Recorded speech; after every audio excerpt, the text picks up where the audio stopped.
पश्चिमी यूपी से बीजेपी तय करेगी 400 पार का टारगेट। अमित शाह और योगी ने बनाया खास प्लान। पश्चिमी यूपी के बिना बीजेपी का बेड़ा नहीं होगा पार। बीजेपी की सियासी रणनीति होगी कितनी कारगर। पश्चिमी यूपी में किस सीट पर मुस्लिम पड़ सकते हैं भारी, इस वीडियो में देखिए पूरी लिस्ट।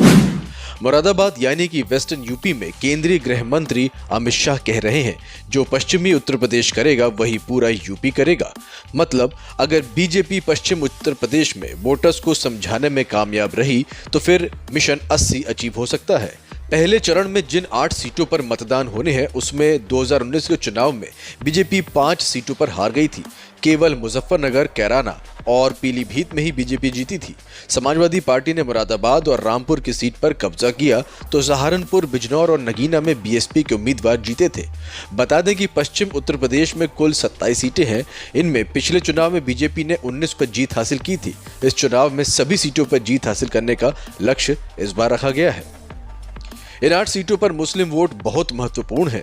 सहारनपुर में मुस्लिम वोटर तकरीबन 39% हैं। वहीं कैराना में मुस्लिम मतदाताओं की संख्या की बात करें तो ये तकरीबन 38% है। मुजफ्फरनगर में मुसलमानों की आबादी 37 और बिजनौर में यही आबादी 38% से ऊपर है। नगीना में 42 तो मुरादाबाद में 45% और रामपुर में सबसे अधिक 49% मुस्लिम आबादी है। वहीं पीलीभीत में 25% मुस्लिम आबादी है। यानी कि इन सीटों पर बीजेपी को अगर कमल खिलाना होगा तो उन्हें एक मुश्त हिंदू वोट एकजुट करना होगा। यही वजह है कि अमित शाह की बातों को बीजेपी के स्टार प्रचारक और सूबे के मुख्यमंत्री योगी आदित्यनाथ आगे बढ़ाते हैं। योगी कहते हैं कि जाति के सौदागर आएंगे, सौदेबाजी करेंगे और गायब हो जाएंगे। वो वोटर्स को सचेत करते हैं कि उन्हें ऐसे किसी भी व्यक्ति के बहकावे में नहीं आना है जिससे राष्ट्रवाद खतरे में आ जाए। योगी ने अपने भाषण में राष्ट्रवाद और लॉ एंड ऑर्डर का जिक्र करते हैं। 2019 में लोकसभा चुनाव 65 सीटें जीतने वाली बीजेपी की नजर इस बार राज्य की सभी 80 सीटों पर है और इसीलिए बीजेपी सबका साथ, सबका विकास और सबका विश्वास एजेंडे के साथ यहाँ पर प्रचार में लगी है। इसके लिए बीजेपी मुस्लिम बहुल्य सीटों पर विशेष ध्यान भी दे रही है। मिशन 80 के लिए बीजेपी ने जो रणनीति बनाई है उसमें हिंदू वोट को एकजुट करना है और तुष्टीकरण की नीति को लेकर विपक्ष पर जबरदस्त प्रहार करना है। अयोध्या में भव्य राम मंदिर बनना बीजेपी को एक बड़ी ताकत देता है।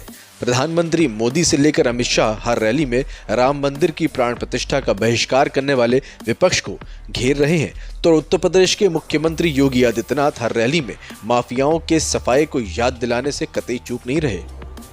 अमित शाह शुक्रवार को यूपी के मुरादाबाद में थे, तो वहीं उत्तर प्रदेश के मुख्यमंत्री योगी आदित्यनाथ कैराना में चुनावी रैली कर रहे थे। कैराना सीट पिछले 10 साल से लगातार सुर्खियों में रही है, कभी हिंदुओं के पलायन की खबर की वजह से तो कभी सांप्रदायिक तनाव की वजह से। इस बार यहां का मुकाबला त्रिकोणीय मुकाबला है। बीजेपी ने कैराना से मौजूदा सांसद प्रदीप चौधरी को टिकट दिया है। वहीं अखिलेश यादव की पार्टी ने इकरा हसन को यहां से मैदान में उतारा है। इकरा हसन पूर्व सपा सांसद मुनव्वर हसन की बेटी है और नाहिद हसन की बहन है। शिवपाल सिंह राणा यहां से बीएसपी के उम्मीदवार हैं। Bureau report.